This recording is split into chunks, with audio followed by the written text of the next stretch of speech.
बहुत समय पहले की बात है। एक चुड़ैल ने एक गांव पर हमला कर दिया था। तब गांव वालों ने किसी तरह उसे पकड़ लिया था और उसका सर उसके धड़ से अलग कर दिया था और उसके सर को धड़ से अलग अलग दफन कर दिया था। फिर कुछ सालों के बाद एक मजदूर जंगल में खुदाई कर रहा होता है।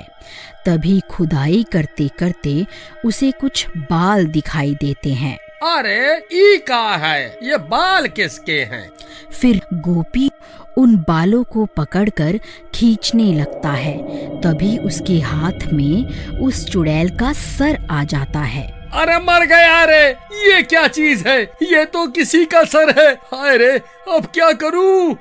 ये तो किसी चुड़ैल का सिर लगता है। हे भगवान, ये मुझसे कितनी बड़ी गलती हो गई। अब क्या करूं? हाँ, एक काम करता हूँ, इसे गांव लेकर चलता हूँ। इसे गांव के सरपंच को सौंप दूंगा, फिर वही फैसला लेंगे कि इसका क्या करना है। फिर घर पहुँचते पहुँचते उसे रात हो जाती है।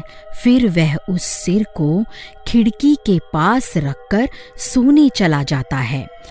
फिर आधी रात होते ही उसमें जान आ जाती है। आखिरकार मैं आजाद हो ही गई। गांव वालों, अब तुमसे बदला लेने का वक्त आ गया है। अजी देखिए ना, साथ वाले कमरे से कैसी अजीब अजीब सी आवाजें आ रही हैं।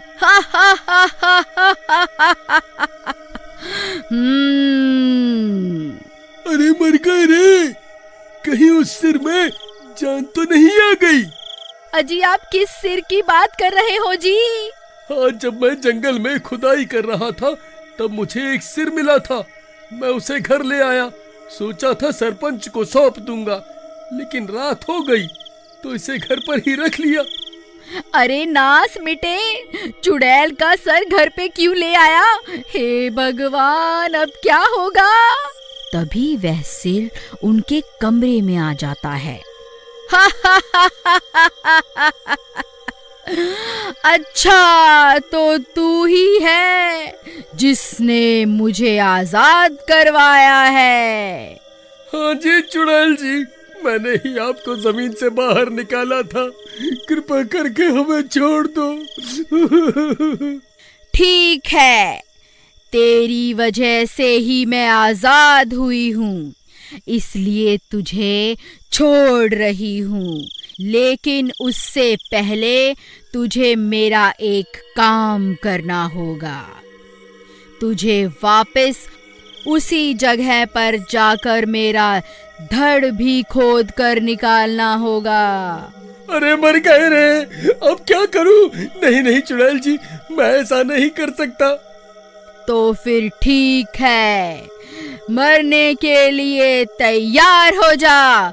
मैं सबसे पहले तेरी पत्नी का सिर खाऊंगी, फिर इसके धड़ पर अपना सर जोड़ूंगी। अरे मर गई रे। नहीं नहीं चुड़ैल जी, कृपा करके रुक जाओ।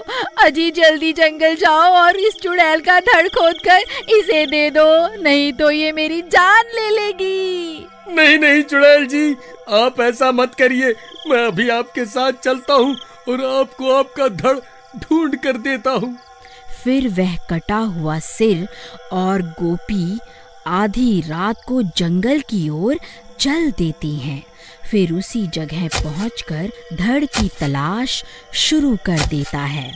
वह बहुत देर तक खुदाई करता है, फिर उसे वह धड़ भी मिल जाता है। चुड़ैल अपना धड़ देखकर खुश हो जाती है। तभी गोपी वहां से भाग जाता है। फिर वह कटा हुआ सर उस गड्ढे में चला जाता है और देखते ही देखते पूरी की पूरी चुड़ैल गड्ढे से बाहर निकल आती है।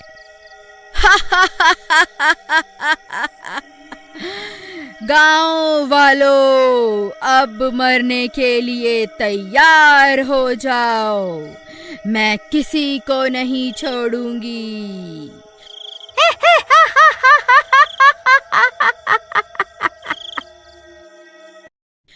फिर गोपी भागता भागता सीधा सरपंच के घर पहुंच जाता है। अरे सरपंच जी, दरवाजा खोलो, अनर्थ हो गया है, वह सिरकटी चुड़ैल वापस आ गई है। फिर सरपंच अपने घर से बाहर आता है। फिर गोपी उसे सारी बात बताता है। हे भगवान, ये क्या अनर्थ हो गया? हमने उस चुड़ैल के 2 टुकड़े किए थे, अब वह बदला लेने के लिए वापस जरूर आएगी। हमें अभी कुछ ना कुछ करना होगा। तभी वह चुड़ैल जंगल से निकलकर वापस गांव में आ जाती है। ए गांव वालों, कहाँ छुप कर बैठे हो? तुम लोगों ने किस तरह मेरे 2 टुकड़े किए थे? अब बदला लेने का समय आ गया है।